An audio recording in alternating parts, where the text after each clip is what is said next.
Ketua Dewan Pertimbangan Kadin Indonesia sekaligus CEO dan Presiden Direktur PT Bakrie and Brothers Anindya Bakrie menyatakan Indonesia telah membuat kemajuan luar biasa dalam memerangi COVID-19 dan hampir 80% penduduk Indonesia telah divaksin lengkap.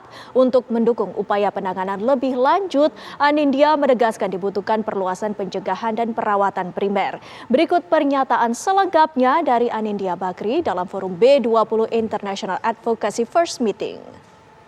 Now, expanding universal preventive and primary care is necessary to build our resilience and preparedness against future pandemics. As we have seen in COVID-19, it has exposed the inequity between the global north and global south, as Tony has mentioned. And this is not something that you can build overnight. The capacity to develop, manufacture, deploy vaccines and therapeutics. So availability of these vaccines and therapeutics is important, but affordability and scalability is also as important.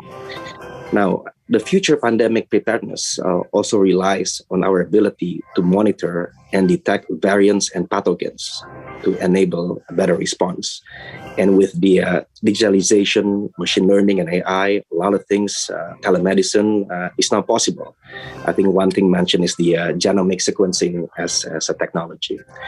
Now, addressing these issues really necessary to combat many diseases suffered by millions in developing countries like us. For tuberculosis, malaria, dengue fever, among others, like tuberculosis, for example, 500,000 new cases in Indonesia annually, and attributable deaths about 175,000. So a lot of severity in our part of the world. Now, as Indonesia is leading the B20 presidency, we hope that Indonesia can lead to address this inequity by expanding capacity to new life science hubs in the global south.